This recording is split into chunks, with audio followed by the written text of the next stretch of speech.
Do you know the value of 2.236067877 whole square?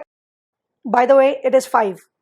What we know is square of root 5 is equal to 5. In the first case, it is given in the decimal form, whereas in the second case, it is given in the radical form. Surds and indices deals with the radical form of numbers. Sometimes radical form is preferred over decimals to recognize the meaning of a digit. Surds and indices. What are indices? As the name itself suggests, indices means index or power.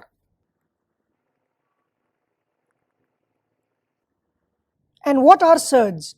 The root of a whole number whose outcome is not a whole number is known as surd.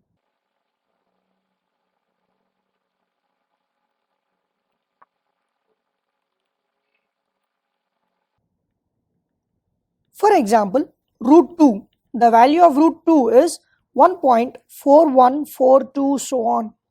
Similarly, for root 3 is 1.7320 and so on. So the outcome of these whole numbers is not a whole number, but instead these are decimals which continue forever.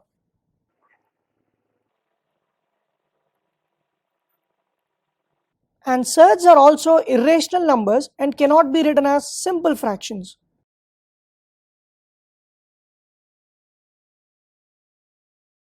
And another key point is not all irrational numbers are surds.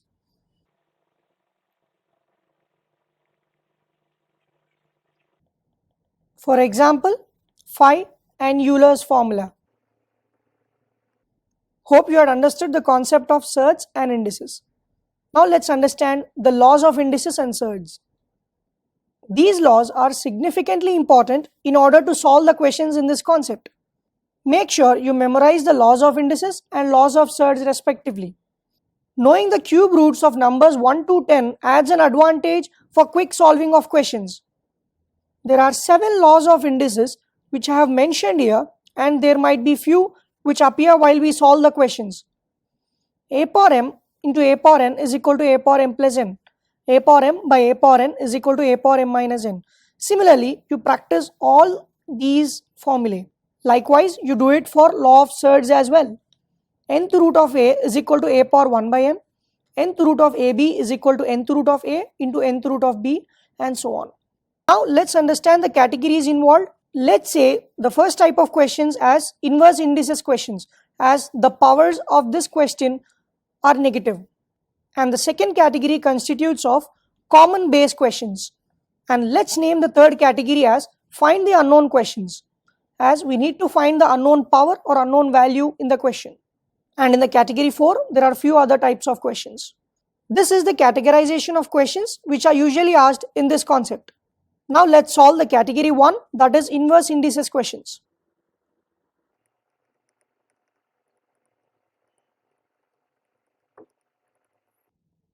Now let's convert these numbers.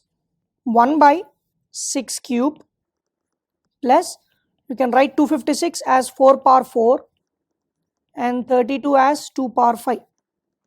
From the laws of indices, a power m whole power n is equal to a power mn. Therefore, by using this law, we get 1 by 6 power minus 2 plus 1 by 4 power minus 3 plus 1 by 2 power minus 1. To make these powers positive, let's shift them to the numerator. 6 square plus 4 cube plus 2 power 1. On solving this, we'll be getting 36 plus 64 plus 2. Therefore, answer is 1 not 2. Therefore, by using this law of indices, we can get the solution to the question. Let's solve another question in this type. 0.04 can be written as 4 by 100 power minus 1.5, and on simplification this will become 1 by 25 power minus 15 by 10. I can write minus 1.5 as minus 15 by 10, isn't it? Therefore, this becomes 1 by 25 power minus 3 by 2. To make this index positive, we need to change this value. So it becomes 25 power 3 by 2. And 25 can be written as 5 square power 3 by 2. And this becomes 5 cube, and the answer is 125. That's the end of type 1 questions.